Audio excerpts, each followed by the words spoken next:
Bonjour, donc le pays que je vais vous présenter, c'est le Vietnam.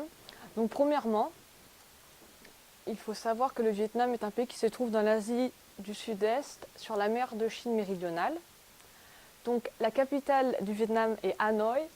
Le nombre d'habitants est de 92,7 millions d'habitants recensés en 2016. Le président est Tran Dai Quang depuis le 2 avril 2016. C'est un État communiste à parti unique, dirigé par le Parti communiste vietnamien, dont le dirigeant est Nguyen Phu Trong. Donc ensuite, pour l'environnement et le climat, il fait extrêmement chaud au Vietnam. De plus, le Vietnam est un pays qui est de plus en plus touché par les catastrophes naturelles liées au réchauffement climatique. Et il faut savoir que la capitale Hanoï et la ville d'Ho Chi Minh font partie des 3 villes les plus polluées au monde. Donc ensuite, pour la situation économique, depuis les années 2000, le Vietnam connaît une forte croissance économique. Son stock d'investissement direct à l'étranger est de 115 391 millions d'USD en 2016. Le commerce extérieur représente 185% du produit intérieur brut en 2016. Donc pour ses principaux secteurs d'activité, le secteur des services, donc le tourisme et la télécommunication, représente 39,7% du produit intérieur brut. L'industrie, le textile, l'agroalimentaire représente 33,3% du produit intérieur brut. Et le secteur agricole, la culture et les plantations représentent 17% du produit intérieur brut.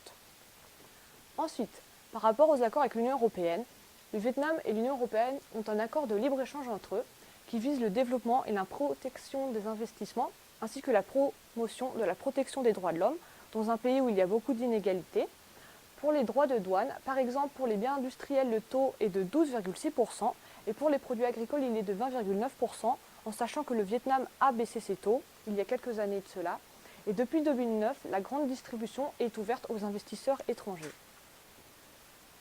Donc le dong est la monnaie au Vietnam et il faut savoir que 1 euro égale environ 27 133 dong.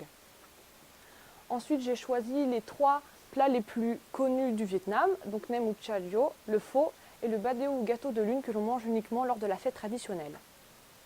Pour les infos utiles, il faut faire très attention à sa tenue vestimentaire. Il ne faut pas être en short ni torse nu dans la ville. Cela peut être très mal interprété par les Vietnamiens. De plus, il faut faire attention à sa consommation, que ce soit de nourriture ou de boisson. Il faut faire très attention aussi à la propreté et à l'hygiène. Donc, par exemple, lorsque l'on sort des toilettes, on se lave toujours les mains après avoir touché une poignée de porte, etc. Donc, il est très recommandé d'avoir un gel désinfectant sur soi. Et il faut se tenir à distance des animaux puisqu'ils peuvent être dangereux et transmettre des maladies. Ensuite, pour les infos à savoir, il ne faut jamais chanter en mangeant puisque pour les Vietnamiens, cela attire les mauvais esprits. De plus que pour les cadeaux, il faut éviter de donner tout ce qui est mouchoirs, serviettes, etc.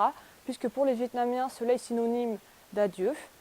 Pour eux, le rouge est synonyme de bonne nouvelle alors que le noir est associé à la mort.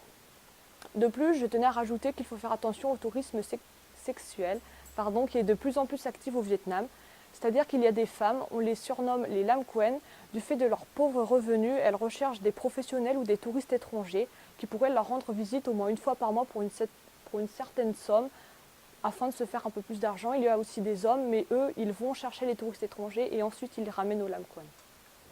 Ensuite, pour les dates à savoir, la première date qu'il faut savoir, c'est la Tet Nguyen Dan, donc c'est la fête traditionnelle au Vietnam, du 30 décembre au 3 janvier. Et ensuite, c'est la Tet Nguyen Thieu ou cérémonie de Thung Nguyen. C'est la fête qui célèbre la pleine lune et l'arrivée du printemps le 15 janvier. Et pour terminer, il y a énormément de foires et salons au Vietnam. Donc par exemple, il y a la Vietnam Expo qui porte sur les machines et les appareils électroniques dans l'agroalimentaire, qui ouvrira ses portes du 12 au 14 avril 2018 dans la capitale Hanoï. À l'international et pour tous les professionnels, il y a aussi la Cosmo Beauté Vietnam dans le secteur de la cosmétique, qui ouvrira ses portes aussi en 2018 à l'international aux professionnels, mais il y a aussi des foires et salons portant sur la technologie, le plastique, l'aéronautique, l'automobile et autres. Merci.